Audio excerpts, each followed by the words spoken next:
Hello guys, Gomez is here again. Welcome to my vlog. Andito ngayon tayo sa simbahan ng Santo Niño, Cebu. Ito guys ang simbahan ng Santo Niño. Ito ang harap sa Santo Niño Santo Niño sa Cebu mga idol. Ito ang makikita nyo. Yung sa time na magsinulog dito every January. Ito ang makikita nyo sa harapan. Dito misa yung pari kapag maraming magsisimba kasi hindi ka siya din doon sa loob. Dito malawak dito sa harap talaga ng simbahan. Ito marami tayong pagpasok lang natin.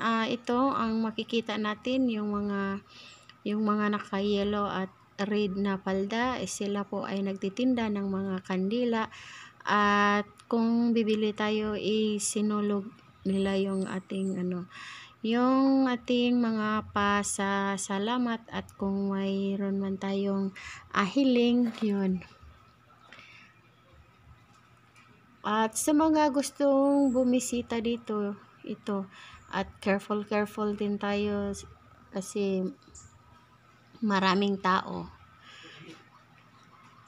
Yung mga natin, hindi tayo magsusuot dito ng alahas, hindi tayo magdadala ng madamong pira kung mayroong pira kasi din. Yun, ito guys, sa gilid ito ng gilid sa simbahan, sa loob na ito siya. Pagpasok mo sa simbahan, ito sa gilid ito siya. Ito ang makikita natin. Pwede tayo mag-upo dito. Ito. Kaya sa mga hindi pa nakabisita dito, ito pwede kayong bumisita. Dito maraming dito, yung mga nagbili ng kandila doon sa labas, dito dadalhin. Hindi na siya ilalagay na lang dito dito sa loob. Parang din may magkukuha din dito kapag marami na ang parang recycle lang din. Yon, ang importante talaga mga idol, yung natin, yung ba yung sa Tagalog yung natin, heartily natin na pagsasamba yun. Kaya sa dito, sa mga marami ditong nagpupunta, yung mga kahilingan nila, yung iba natupad, yung iba humihiling pa. Ang importante sa atin ay talaga, yung kung ano ang hiling natin ay surrender talaga natin kay God at i-claim na natin kung ano ang ating mga hiling yon. Ito nag-uupo to sila dito. Ito marami pang upuan. Yun guys, I thank you so much sa mga laging nagsuporta sa ating video, laging nagnunood sa ating video. Thank you so much po. Dito ko kayo i-tour ngayon sa Santo Niño, simbahan ng Santo Niño sa Cebu City. Yung mga dinadayo sa Cebu, yung every January dinadayo talaga yung sinulog sa Cebu. Ito yun guys. Ito ang makikita natin sa loob. Yun, maraming papasok, palabas. Yun. At ito guys, ito palabas tayo. Ating dito sa labas. Ito ang labas. Ito si Bibi. Kasi marami kaming pumunta dito guys, isa kaming van kasi yung kapatid ko na galing ibang bansa ay pumunta dito sa pumunta dito sa Santo Niño at isa kaming na nag-tour. Tour talaga di ba? Galing kami doon sa Ocean Park. Pagkatapos namin ng Ocean Park, pumunta kami sa SMC Side Cebu. Pagkatapos namin sa SMC Side Cebu, pumunta kami dito sa Santo Niño sa Cebu, Santo Niño Church, di ba? Tinutour ko na kayo dito sa Cebu. Yung ating video sa Ocean Park, sa SMC side, iba din yun. Diba? Diba? Marami tayong video. Kung saan tayo nagpunta guys, ay isama ko kayo. Itutour ko kayo.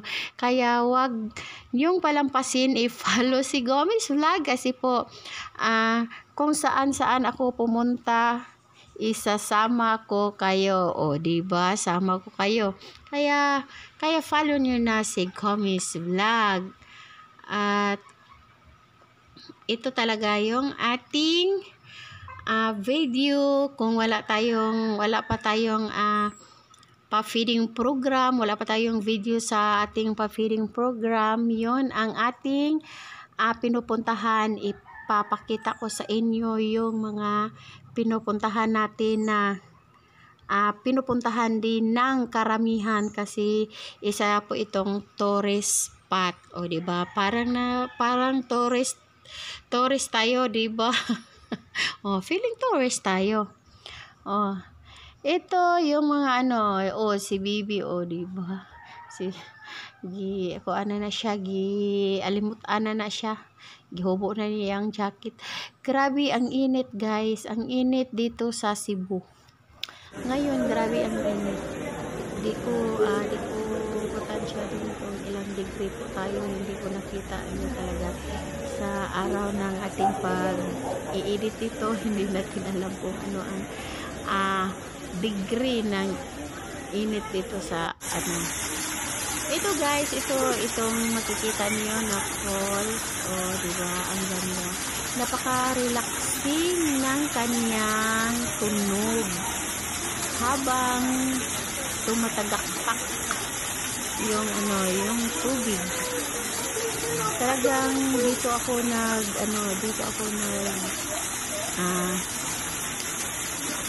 naglagi ng mga ilang minutes kasi po na-relax talaga ako sa tunog ng kanyang tubig. Kaya dito guys, maganda talaga guys. Ito ang guys, ang laki-laki ng mga laki-laki ng mga isda dito. Yung mga itim, ano bang pangalan nito na haluan siguro na guys, haluan. Sa mga nakakilala ng isdang yan, ay i-comment nyo below kasi hindi ko yan alam kung anong tawag sa isda na yan. Itim kasi siya guys, itim tas mahaba. Haluan siguro na guys. Haluan. Kailan maghaluan guys?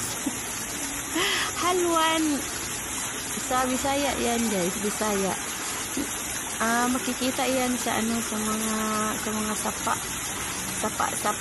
sa ilog ilog. Kung sa Bisaya, sapa or sa kanal. Yung haluan doon yan makikita.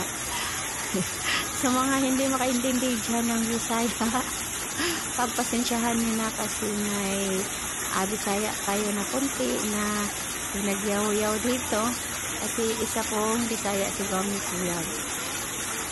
Yun, ang ganda talaga dito guys. Kaya pag pumunta kayo dito sa Santo Niño ay talagang ito guys ay to siya. Yun ang tinatawag ng Machilan Cross. Pag nyo guys, pag sa to siya, sa harap ng simbahan. Pag pasok nyo sa plaza, Ito Magellan Cross. Sa entrance ng Santo Niño yun. Nakikita nito. Ang ganda dito guys. Ito may dito may plaza.